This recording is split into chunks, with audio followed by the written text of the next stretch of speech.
Владимир Габушевич, добрый день. Добрый.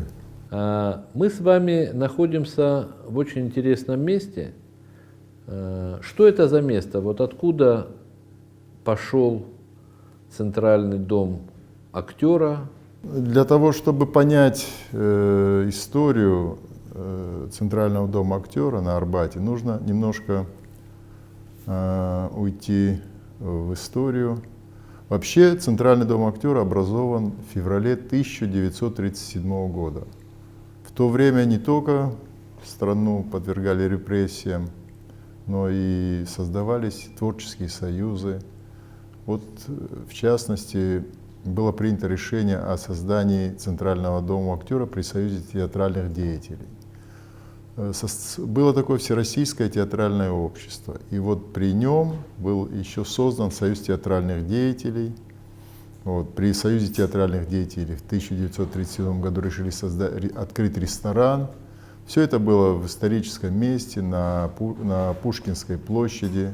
И до 1991 года, до 90 года это здание, которое стоит на углу Тверской и Страстного бульвара, это был Союз театральных деятелей, и в нем располагался Центральный дом актера имени Александра Александровны Яблочкиной. Она была первым общественным директором, председателем этого дома, народная артистка Советского Союза, легендарная актриса Малого театра. И она много лет возглавляла общественный совет Центрального дома актера. В 90-м году случился пожар в феврале месяце. Это здание полностью выгорело. И Центральный дом актера остался без крыши над головой. Год, даже больше, чем год, здания у них не было.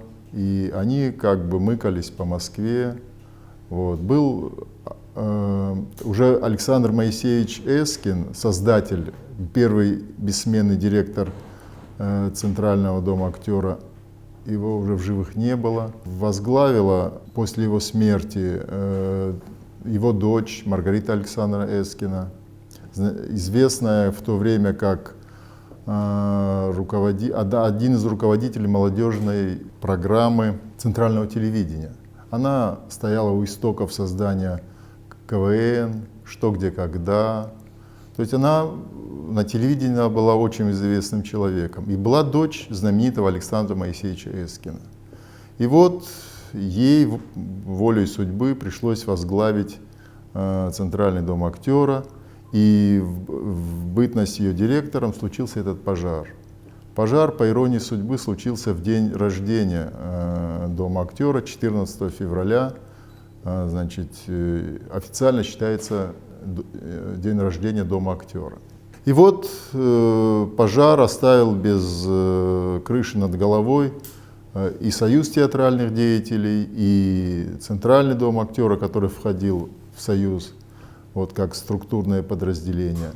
И более 1,5 лет здание никто не мог предоставить Центральному дому актера. Случилась перестройка, здание Министерства культуры Советского Союза после Демичева возглавил Николай Николаевич Губенко, народный артист легендарной Таганки. И он пригрел Дом актера, выделил в здании Министерства культуры несколько комнат, и началась новая жизнь Дома актера на Старом Арбате. Тут случился развал Советского Союза. Политический пожар. Политический пожар, да. И в 1992 году, естественно, Министерство культуры СССР прекратило свое существование. Чиновники покинули это здание. И здесь остались только актеры. Вот аппарат и коллектив Центрального дома актера. Фактически здание обезлюдило. Оно было большим, огромным, приспособленное для министерской работы, но абсолютно не приспособленная для творческой деятельности Дома актера. Дом актера вообще, надо понять, существовал для чего? Для того, чтобы поддержать начинающих молодых актеров, режиссеров и поддерживать ветеранов сцены постсоветского пространства. В общем, в 1992 году, где-то в марте, состоялась первая встреча актеров на новой площадке. То есть Маргарита Санна Эскина собрала здесь в марте 1992 года в пустом фактически здании всю творческую элиту на тот момент Москвы. Это так был называемый вечер при свечах.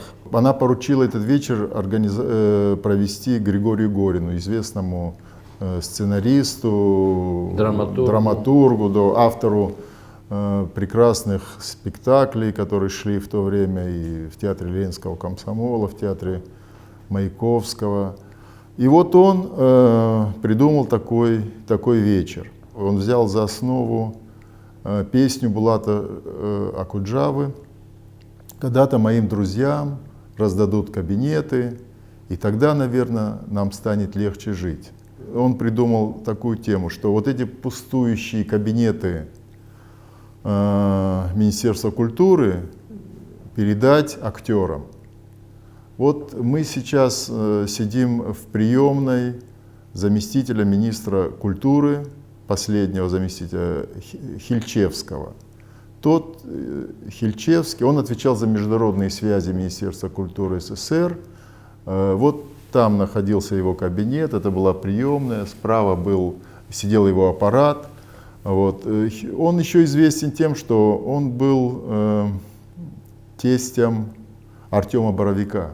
Отец Вероники. Вероники Хильчевской, да, которая потом возглавила издательский дом совершенно секретно, да. И вот он был заместителем министра культуры Советского Союза. Потом я знаю, что он возглавил музей МИДа и долгое время там трудился. Вот этот его кабинет Григорий Горин определил как кабинет своего друга Ширвинта, Александра Анатольевича Ширвинта. Кабинет замминистра культуры Золотова Андрея Андреевича, который вот по коридору, сейчас там называется музыкальная гостиная, Горин определил как кабинет Акуджавы. Вот. Кабинет Демичева, который находится на 7-м этаже, шуточно передали Марии Владимировне Мироновой. Она возглавляла общественный совет Центрального дома актера. И вот 27 марта 1992 года огромная группа актеров, выдающихся актеров, Горин говорит, что незнаменитых там просто не было. Это Эльдар Рязанов, Зиновий Герд, Ширвин, Державин, Мария Владимировна Миронова. И вот эта группа людей поднялась на 7-й этаж, зашли в кабинет Демичева. Мария Владимировна села в кресло министра. Они выпили, пожелали друг другу каких-то добрых слов. Потом спустились по лестнице вот на 6-й этаж, зашли в кабинет Ширвинда, а там еще был ремонт. Там стояла стремянка, на столе, на газетах нарезали какую-то нехитрую закуску. Тоже пожелали друг другу что-то очень доброе, позитивное. Перешли в кабинет, на котором висело кабинет Акуджавы. Сын играл, Булат Чалыч пел. Все шло к тому, чтобы быстрее вдохнуть новую жизнь в эти, в общем-то, официальные стены. Ностальгия по старому дому была очень велика у всех актеров, потому что за более чем за 50-летнюю историю, я еще раз повторюсь, с 1937 года несколько поколений актеров выросло в этом доме. Из молодых начинающих актеров они становились маститами.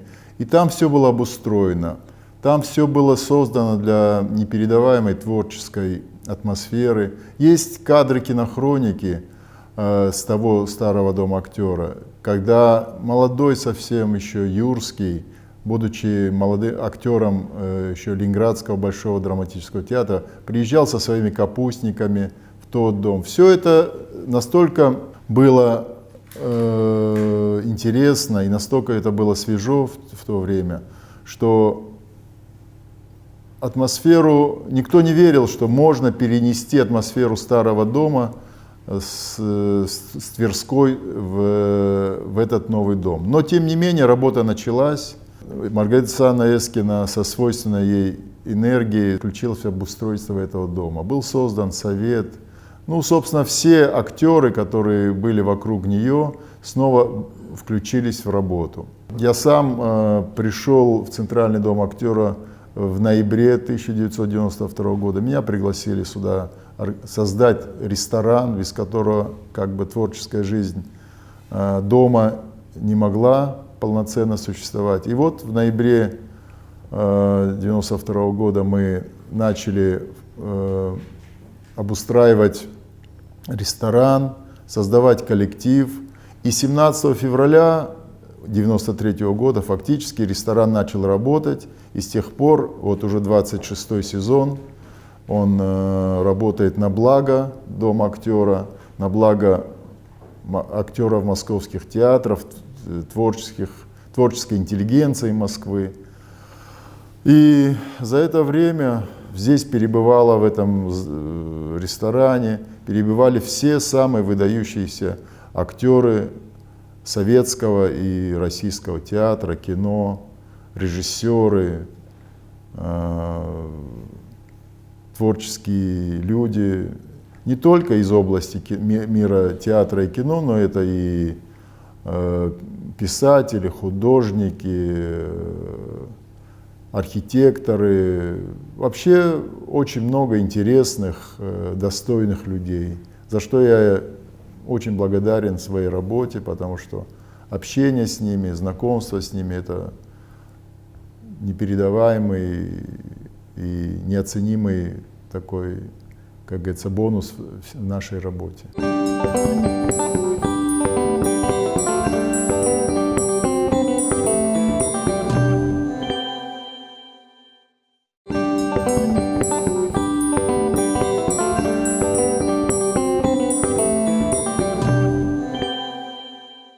Как так случилось, что вот все эти 26, можно сказать, практически 26 лет, все самые важные события в жизни Остинской общины Москвы происходили и будут происходить наверняка в этих стенах? Я был вовлечен, еще будучи директором ресторана Узбекистана. Людям было очень важно проводить свои мероприятия по тем обычаям, традициям, которые исторически в нас заложены. Кого вы помните, знаете из таких вот людей, которые знаковые для остинского народа, знаковые, интересные для московской остинской общины, вот люди, которые сюда ходили, ходят? Наших земляков очень много, таких достойных людей, которые здесь перебывали. Наверное, легче сказать, кого здесь не было, чем перечислить тех, кто здесь был. Назовем пока вот из руководителей нашей республики, те, которые стояли у руля Осетии, они все здесь перебывали. Владимир Михайлович Акацев, он уже будучи в возрасте жил в Москве и не раз возглавлял какие-то большие остинские мероприятия здесь. Ахшарбек Хаджимурзаевич Галазов, Александр Сергеевич Засохов. Все они здесь не раз бывали и вели застолья. Очень много у этого ресторана связано с Вероникой Борисовной Дударовой. Она была здесь много раз и в составе и остинской диаспоры, и в составе своего оркестра. Очень часто здесь бывает Светлана Зантимировна Дырхаева. И в выходной день или по какому-то празднику она всегда рядом с нами. Вот. Это Валерий Абисалович Гергиев здесь не раз бывал, приводил сюда руководителей государства. С большой теплотой вспоминаю Казбек Дрисовича Карсанова, героя Советского Союза. Герой Советского Союза, генерал. Да, генерала, да.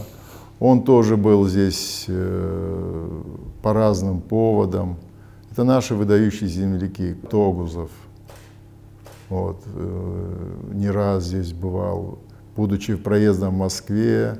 Зандар Такоев, заместитель министра нефтяной промышленности Советского Союза. Это наши вот такие знаковые земляки. Недавно мы здесь с большим удовольствием отмечали успех Станислава Саламовича Черчесова на чемпионате мира по футболу. Ну, вот с одной стороны, это вот актерская, режиссерская элита творческой интеллигенции всей страны, и не только нашей.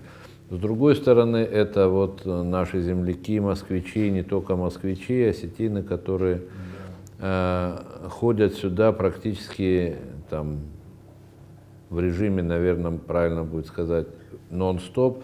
Вряд ли хотя бы один день, хотя бы один наш земляк не пришел бы сюда, да, и все это длится десятилетиями. В этом есть какой-то секрет теплоты, гостеприимства, качества гостеприимства. Ну, это наша ежедневная, Алан Чемьянович, ежедневная работа, все время держать какой-то уровень. Конечно, сейчас есть выдающиеся рестораторы в Москве, которые одновременно владеют или являются совладельцами десятка ресторанов, и иногда успешно, иногда пара. Но мы в своей работе стараемся создать для каждого гостя какую-то атмосферу вот его единственности, уникальности. Поэтому каждый гость для нас является, как вот в Остинском доме, важек — это святое. Вот для нас это тоже, наверное, идет из прошлого, из детства, из семейного воспитания, что гость — это самое святое для дома, для Остинского дома. Гостю можно и все простить, и отдать последнее. Вот примерно вот так, наверное. Владимир Габушевич, а вот вы вообще из какой семьи? Кто ваши родители? Где вы воспитались? Где и у кого вы учились? Я воспитывался в Владикавказе, хотя родился в Таджикистане. Отец после фронта, он прошел весь фронт, он был призван в армию в 1939 году и демобилизовался в 1946 году из Китая. То есть войну он закончил в Китае, война с Японией, как вы все знаете. И вот он после фронта поступил как фронтовик в Иркутский лесотехнический институт. Туда фронтовиков направляли без конкурса, вот он его окончил и был направлен на работу в Таджикистан, в город Ленинабад, ныне Хаджент. Он там, поскольку он закончил лесотехнический, он там создавал базу для транспортировки, базу хранения для транспортировки леса из Сибири. И вот он там проработал порядка 10 лет. Туда он привез нашу маму из села Зильга. Вот, он сам из Заманкула. И там мы родились, мой брат, моя сестра. Но в 1963 году он решил, что дети должны учиться в Осетии. И он все оставил, налаженный быт, хорошую работу. И мы переехали все в город Владикавказ. Мы в школу уже пошли во Владикавказе, в Орджоникидзе в то время. 11-я средняя школа. Школу возглавлял Михаил Заурбекович Руймагов, орденоносец. На то время его имя гремело, как среди... Вот это был мой директор школы. Эту школу я окончил. Но дом моего деда в Заманкуле, наш отцовский дом, наше родовое гнездо, это Заманкул. Мы все оттуда. Я племянник Ахсаровых, двоюродный брат моей мамы, герой Советского Союза Энвер Ахсаров. Освободитель Харькова. Да, его бюст стоит в Харькове, он освобождал Харьков. Дедушка был крестьянин, всю жизнь жил в селе Заманкул, бабушка тоже, Зангиева бабушка. Вот. По другой линии бабушка Маргоева, Корджинская. Вот. Но два села Заманкул и Зильга для меня самые близкие. Это мое детство, это мои самые добрые, теплые воспоминания. Там я получил и трудовое воспитание. Все лето мы были в селе, трудились, помогали вот, в нашем доме. И все наши обычаи, все ритуалы я, конечно, познал в селе. Потом был университет. В 1973 году я поступил в университет на экономический факультет. Отец в Осетии работал в системе потребкооперации. Последнее его место работы, одно из последних, это был знаменитый в то время колхозный магазин на проспекте Мира. Да. Там, где полгорода выстраивалось за архонским хлебом. Вот он был директором этого магазина. Я окончил университет в 1977 году, факультет экономический, отделение экономики и торговли. И был распределен, как в то время было принято, в город Рязань, в Рязанский трест ресторанов и столовых на должность замдиректора ресторана. Это было такое направление, Алан Черменович. Причем... Меня-то это не удивляет, но я думаю, многих зрителей наших это... Да. Причем, для них это причем, что интересно, никто не хотел ехать вот на эту должность. Потому что мои однокурсники хотели как можно ближе к Владикавказу. Но на момент распределения я оказался в Москве на 16-м съезде профсоюзов. Я от Осетии представлял, еще одна девушка, мы представляли Осетию в Кремле, на сцене Кремлевского дворца съездов. Я в студенческие годы занимался народными танцами в ансамбле «Джигит», в ансамбле «Иристон». И нас вот выбрали представлять Осетию на сцене Кремлевского дворца съездов. Как раз был съезд профсоюзов, да, в концертной программе. Да, съезд профсоюзов, да, на котором присутствовал Леонид Ильич Брежнев. Вот, и мы были в момент распределения, я оказался в Москве. То есть вы с полным правом можете говорить своим потомкам и всем знакомым: я Ильича видел. Я видел Ильича, да. Вот. И в этот момент произошло распределение. Ректором был Ахшарбек Хаджимурзаевич Галазов. И по приезду из Москвы я пришел в ректорат, и оставалось два места. Одно место было город Боровичи Владимирской области. О таком городе я, к сожалению, и не слышал даже тогда. И второй город был Рязань, о котором, естественно, слышал, знал, что это город недалеко, где-то там часа 3 езды от Москвы, исторический город Рязань. Это направление мне вручили, и я в августе по окончанию университета отбыл на работу в город Рязань. Меня приняли там, но поработать удалось только 2 месяца, потому что пришла повестка из армии. В армию? Да. И на 1,5 года меня забрали в армию. учебка в городе Баку полгода, год службы в городе Днепропетровске. После 1,5 лет службы в армии я вернулся в город Рязань. Начал снова работать заместителем директора этого ресторана. Через несколько месяцев стал директором ресторана. И доработал весь срок. 3 года. Да, ну, получилось 3,5 года. В 80-м году мы создали семью. Вот. Светлана училась вместе со мной в группе, в университете. Вот. Она была направлена в город Москва, Министерство торговли России.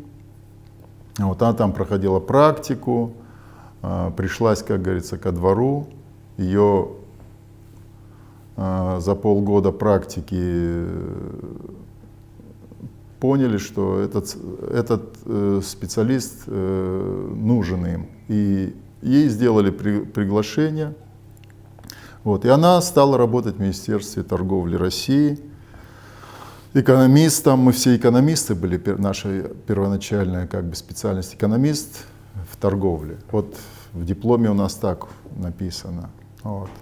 То есть, как бы сегодня сказали, с позиции сегодняшней терминологии, да, Да. в вашей семье в 80-м году реализовались советские 2 социальных лифта вертикальной мобильности, значит, по карьерной лестнице, и горизонтальной мобильности, то есть по географической. Вот. И в 81-м году, в 80-м году мы поженились, а в 81-м году, в начале, в марте где-то, я попрощался с Рязанью, и мы решили начать свою жизнь в Москве. Начать. И вот я устроился на работу в ресторан «Охотничий», это в районе метро «Ботанический сад». Был. Да, был. Сейчас этого ресторана, к сожалению, уже нету, но это был в то время довольно популярный ресторан. Он построен был к Олимпиаде 80-го года в Москве. Вот. Такой он почти загородный вид да, имел. Да, он стоял на берегу Яузы, и большой, двухэтажный, современный, такой довольно интересный. Но вот я там начал свою трудовую деятельность в Москве. Не сразу, конечно. Несколько месяцев ушло, я не мог устроиться на работу, но в результате все равно, значит, вот там я начал замдиректором трудиться. Через 3 года меня пригласили заместителем директора в ресторан «Узбекистан» на Неглинной улице. Вот. В 1986 году я стал директором этого ресторана. И до 1991 года, до конца года, я трудился в ресторане «Узбекистан».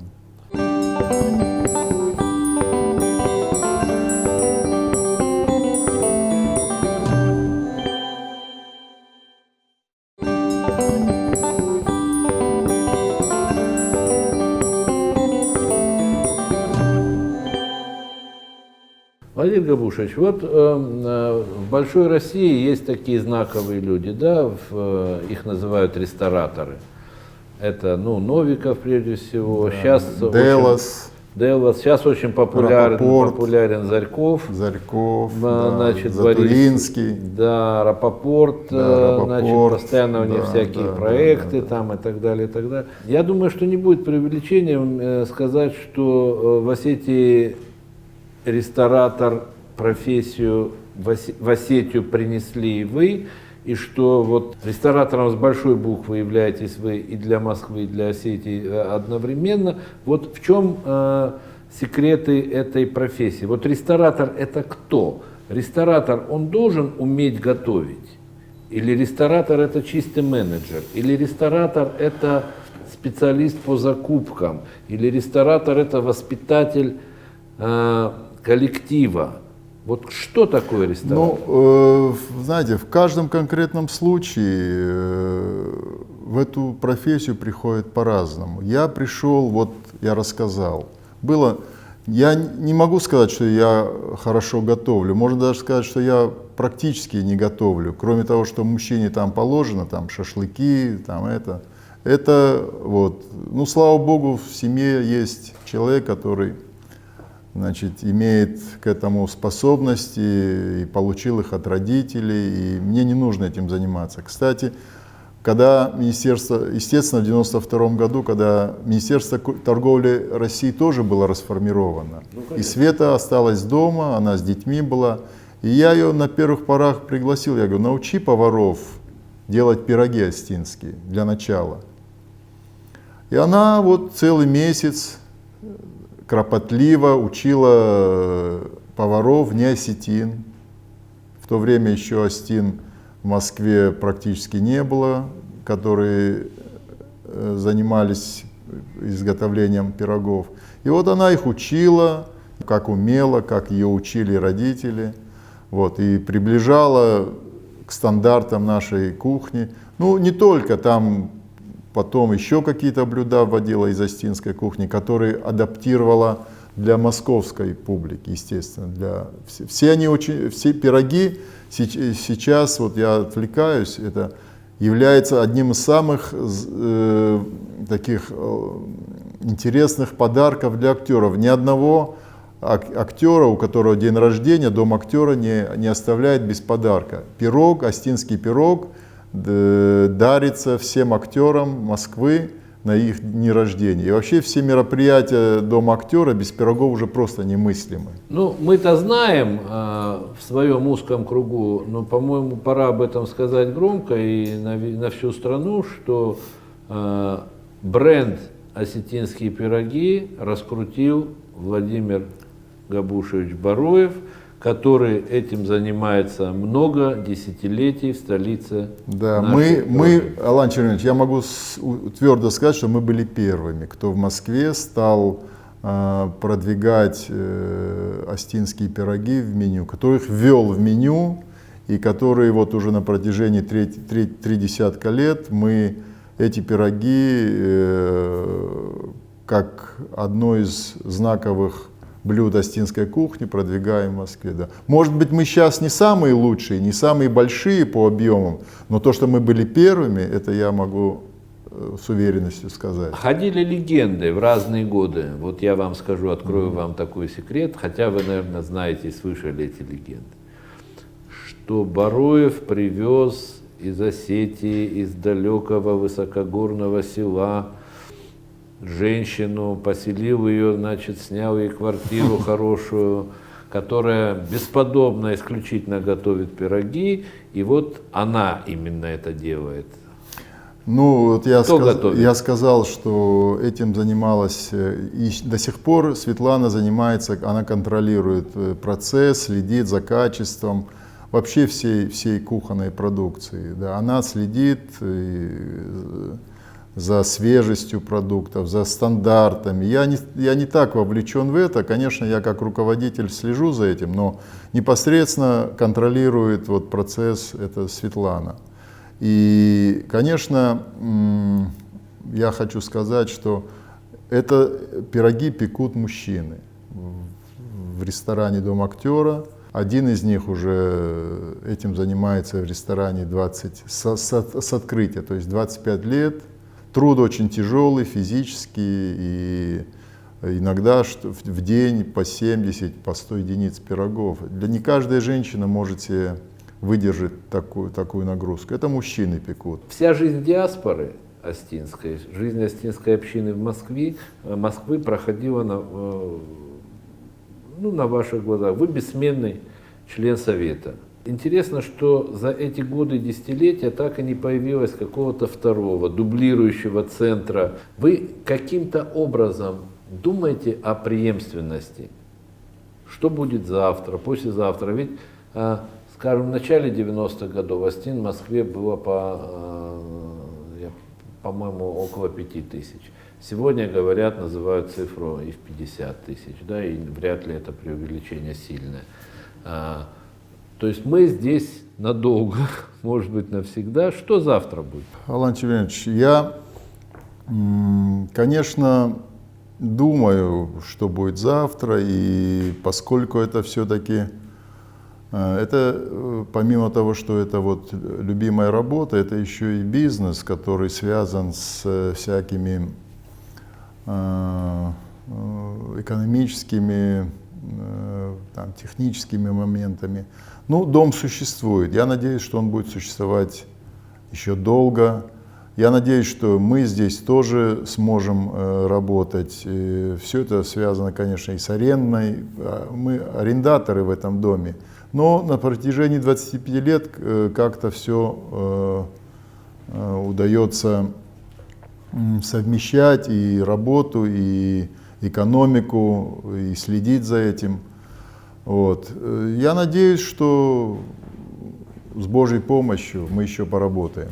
Наша дочка Марина, она пошла по нашим стопам, она окончила Плехановскую академию, вот, и факультет организации, экономики, общественного питания. Ну, она вышла замуж, конечно, на нее, может быть, рассчитывать не стоит, но я надеюсь, что молодежь потихоньку приходит в эту отрасль. Вы помните, что, конечно, вы помните, что первые наши земляки, которые начинали свою трудовую деятельность в Москве, это вот 60-е, 70-е годы, даже 80-е, это они достигли больших успехов как в области овощной торговли. Ну, Габалаев Сергей Тимофеевич, Габалаев, наш, Валерий Плиев был тогда наш товарищ, который, кстати, он тоже возглавлял в одном из подмосковных районов трест столовых. То есть он окончил Плехановскую академию и тоже был. Были очень знаковые фигуры в то время. Ботоев, Габалаев, как вы сказали. Габалаев достиг самых больших административных таких высот. Вот, и был выдающийся представитель нашей диаспоры в Москве. Вот. Ну, помимо этого были еще Кулаев, Казбек, все, кто работал в овощной торговле. Вот. Потом, но вот в системе общественного питания, к сожалению, было мало. Это, наверное, все-таки такая специфическая отрасль в рамках торговой деятельности. Это где-то пограничное между вот, все-таки это очень близко к искусству. И, ну, у меня так сложилась вот моя трудовая деятельность, что я вовлечен был в эту работу. Но сейчас вот новое поколение, я знаю, в Москве уже много молодежи, которая, я даже сам вот благодаря примеру своему, один из родственников, сейчас мы его потихоньку учим, воспитываем в системе вот, общественного питания Москвы. То есть он сам, будучи юристом, поменял кардинально свою деятельность и сейчас занимается изучением ресторанного дела. И я думаю, что из него получится хороший ресторатор, ну, при определенных условиях, если он будет трудиться. И помимо этого я слышу, что наши земляки то там, то здесь открывают, пусть небольшие какие-то предприятия, пусть начинают, но главное, что они интересуются этим. Людей, которые рассматривают ресторанный вид деятельности как бизнес, как средство вложения денег, тоже можем назвать ни одного, ни двух и ни трех. Да? А вот рестораторов, кроме вас, не могу. Второго назвать не могу. Вот ресторатор – это человек, который владелец бизнеса, любимец коллектива, любимец публики, персонаж, вокруг которого все это и происходит. Вот Новиков. Ну, Бароев. нет, ну тут Да? это я Аркадия Анатольевича хорошо знаю, и мы знакомы с ним, да. Это, конечно, выдающийся представитель нашей профессии. Он, можно сказать, что гений по тем, как он умеет создать, организовать бизнес. Андрей Делос, Рапопорт, это все выдающиеся деятели. Я себя не позиционирую как выдающийся ресторатор. Я занимаюсь вот этим клубом, рестораном. С точки зрения бизнеса, ну, это может быть не самый успешный проект, но с точки зрения вот именно коммуникации, общения, здесь, конечно, можно позавидовать мне. В ежедневном режиме мы общаемся с выдающимися и театральными деятелями, деятелями культуры. Я недавно Да. прочитал такое мнение Бориса Зарькова, который на сегодняшний день из российских рестораторов наиболее успешен. Да, у него его ресторанные проекты входят стабильно в 50 лучших ресторанов мира. да. И вот он сказал следующую вещь. Что такое успешный ресторатор? Он говорит, ну, успешный ресторатор – это человек, проект которого работает стабильно много лет, и стабильно туда ходят люди, и стабильно он приносит доход. Он назвал в качестве примера Делоса как раз с кафе «Пушкин». Пушкин, да. Но, тем не менее, вот в Осетии рестораторов нет, потому что сегодня модный один ресторан или кафе, завтра второй, послезавтра третий. Но я вам хочу сказать, что там вот появился несколько лет тому назад, уже может быть лет 10 тому назад, талантливый организатор. Это Тамерлан Засеев, который создает очень удачные проекты и который развивает сеть вот этих кондитерских, плюс Саликов. У него тоже хорошая сеть демократичных и таких элитных ресторанов. Эти два человека, вот насколько я знаю, они очень изменили облик общественного питания в Владикавказе и подняли ресторанную культуру на довольно высокий уровень. Солнечная долина в Феогдоне очень многим нравится по организации, по качеству еды. В Москве есть, они, может быть, не так известны, есть Феликс Сланов и Игорь Ванеев. Они создают проекты, но они не связаны с там есть концепция испанской кухни, там есть концепция, есть супруги Гагичаевы, Алан и Эля, они тоже создали хороший проект вот рядом с Белым домом. Ресторанный бизнес в Москве развивается. Я думаю, что молодежь придет в эту отрасль, и рано или поздно вырастут, Алан Черменович, кадры, которые уже создают свои проекты. Ну дай бог, повторю Да. еще раз, дай Ну, бог. мы- Есть на что равняться, есть, есть такой бренд, как ресторан Центрального Дом дома актера, актера, есть да, такой да, бренд, как Владимир Бароев. С одной и той же командой, в одной и той же концепции и стабильно существует, развивается. И дай бог, чтобы это было дальше много-много лет.